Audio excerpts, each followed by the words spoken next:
And Matt, what I'm going to do is, rather than talk about someone who is a target, I want to bring you some breaking news, and it is about Benjamin Šeško. Benjamin Šeško, and we can tell you that an agreement is agreed in principle for Benjamin Šeško to transfer from RB Leipzig to Manchester United. A fee has now been agreed. I just told you officials are in Germany from Manchester United meeting their Leipzig counterparts, and now we can tell you a fee has been agreed for Šeško to come to Manchester United. Wow, that is big news, Dan. Thanks very much for letting us know. I'm just going to follow that up, mate, with... This is big, isn't it? Because they've already got Cunha, they've already got Mbeumo. But this, surely, this is the one that's going to really excite the Manchester United fans.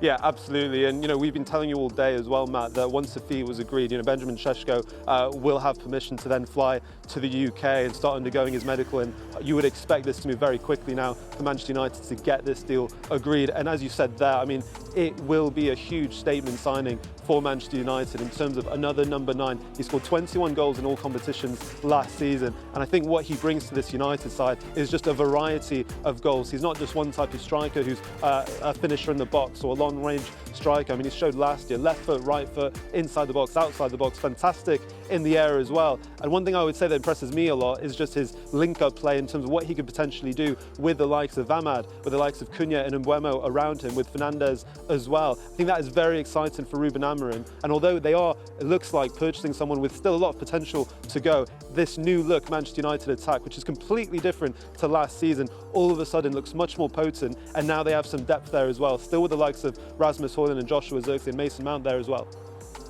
You're right, it does look a lot more potent, doesn't it, than last year? Would you say that now, on paper, with those 3 players in the front line, that Manchester United have one of the most potent-looking strike forces in the Premier League?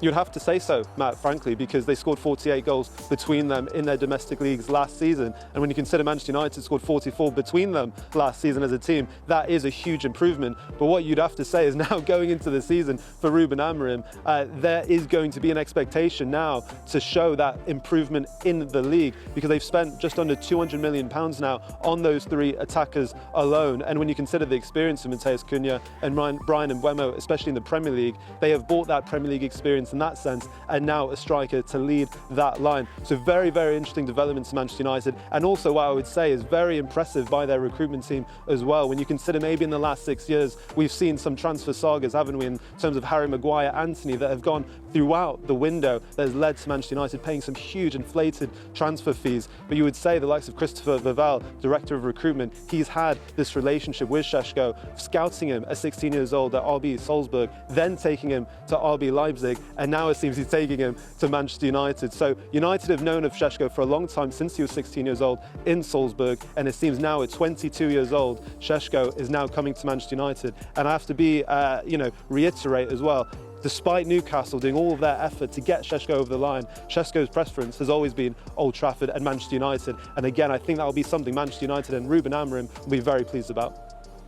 OK, Dan, I understand this broke while we were talking live to you. I'll tell you what, we'll just give you a few minutes, check your phone, do a bit more digging, but stay there. We'll come back here in a few minutes' time. Now, the former Premier League striker Robert Earnshaw told us the challenge could be why Šeško might have preferred United. Newcastle's a big club, of course, but let's face it, it's not a Manchester United club size, especially in the global sense. Players will look at that. Players will look to go and sign for a team that is known globally and has that history, that has that tradition of winning big trophies. So it would have been trickier this year because, yes, Manchester United finished 15th, no Champions League. Newcastle in the Champions League, flying. There's two Champions League runs now they're going to have. So I think somebody like Šeško is thinking, maybe I'm looking at Manchester United and maybe I could be one of the heroes there. You know, who am I competing with? If I'm coming in, am I playing? Maybe it's the case that he's playing. I think it's also the opportunity to be a new hero for this new project, this new Manchester United, because going from zero to all of a sudden, maybe in 1 year's time, they're looking at Champions League, that's also inviting. Indeed, under Erik ten Hag, he was the number one transfer target for Manchester United as far as the strikers go, and for various reasons that didn't come off. Manchester United have had a real shortage of goals. Rasmus Højlund has tried his best, and there's a lot of mitigation there because it's not been the most creative Manchester United side, but the team's clearly lacking a number 9 who is prolific. I know Šeško isn't Ruud van Nistelrooy in terms of his figures, but he's young, he's very exciting, and Manchester United have long considered, and long before Ineos came in as decision makers, as him as being somebody who could absolutely improve the forward line. So if he does come, and it's looking like that's going to happen, then I think the signing will be welcomed by almost all Manchester United fans.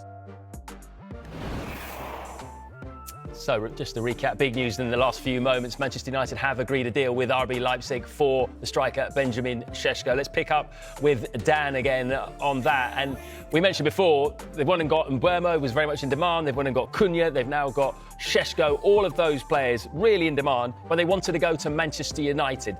Manchester United made a massive statement in this window after a season that really couldn't have gone much worse for them, but they are still a massive club.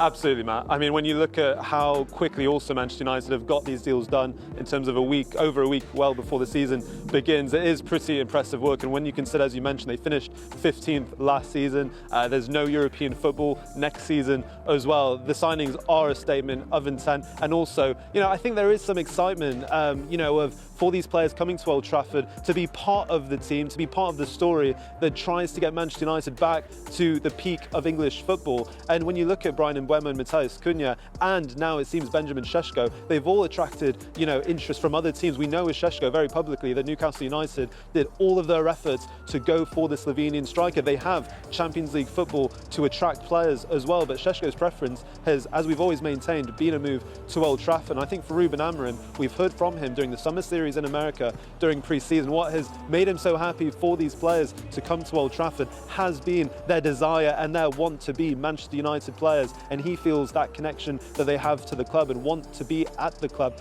and that I think will go very far with the fans. I think that is the music any fan of any club wants to hear for any incomings. And now this attack between Matheus Cunha, Bryan Mbeumo, and now it seems the incoming Benjamin Šeško, all of a sudden there's this new look attack for Manchester United that Ruben Amorim can now get his hands on, and all of a sudden it's a very exciting, potent attack.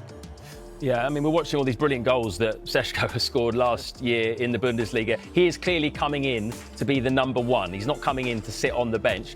So how about outgoings now for Manchester United, given that they spent so much money as well? And the main one I'm thinking about here is, what about the future of Rasmus Højlund?